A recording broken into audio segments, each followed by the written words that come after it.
দক্ষিণ ভারতের রাজনীতিতে কি নতুন ইতিহাস লিখতে চলেছেন রূপালী পর্দার সুপারস্টার? সিনেমা থেকে সরাসরি ক্ষমতার মসনদে এবার কি মুখ্যমন্ত্রী হতে যাচ্ছেন থালাপতি বিজয়? সাম্প্রতিক রাজনৈতিক সমীকরণে চমক দেখিয়েছে তার দল তামিলগা ভেট্রি কাজাগাম। ধারণা করা হচ্ছে তামিলনাড়ুর বিধানসভা নির্বাচনে শক্ত অবস্থান তৈরি করেছে এই নতুন রাজনৈতিক শক্তি। মোট ২৩৪ আসনের মধ্যে সরকার গঠনের জন্য প্রয়োজন ১১৮ আসন, আর সেই লক্ষ্যেই দ্রুত এগিয়ে যাচ্ছে থালাপতির দল। অন্যদিকে প্রধান প্রতিপক্ষ ডিএমকে এখনও শক্ত প্রতিদ্বন্দ্বিতা গড়ে তুলছে। রাজনৈতিক মহলে এখন একটাই প্রশ্ন, সিনেমার হিরো কি বাস্তবেও জনতার নেতা হয়ে উঠতে পারবেন?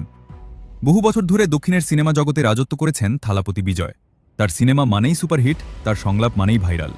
আর এবার সেই জনপ্রিয়তাকেই পুঁজি করে রাজনীতির ময়দানে নেমেছেন তিনি।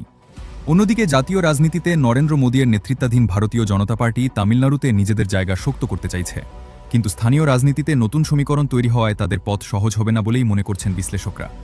যদি এই ধারা অব্যাহত থাকে, তাহলে তামিলনাড়ুর রাজনীতিতে বড় ধরনের পরিবর্তন আসতে পারে এবং দীর্ঘদিনের রাজনৈতিক শক্তিগুলোর জন্য এটি হতে পারে বড় চ্যালেঞ্জ।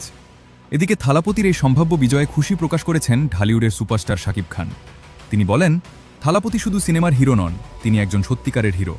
তবে সোশ্যাল মিডিয়ায় ভাইরাল হওয়া কিছু বক্তব্য, বিশেষ করে রাজনৈতিক নেতাদের নিয়ে বিতর্কিত মন্তব্য, এগুলো কতটা সত্য তা নিয়ে রয়েছে প্রশ্ন। রাজনৈতিক বিশ্লেষকদের মতে সিনেমার জনপ্রিয়তা ভোটে রূপান্তর করা সহজ নয়, কিন্তু যদি কেউ সেটা করতে পারেন, তাহলে তিনি হতে পারেন দক্ষিণ ভারতের রাজনীতির নতুন মুখ। এখন সবার চোখ একটাই দিকে, থালাপতি বিজয় কি সত্যি ইতিহাস গড়তে পারবেন, নাকি এটি শুধুই একটি রাজনৈতিক উত্তেজনা যা সময়ের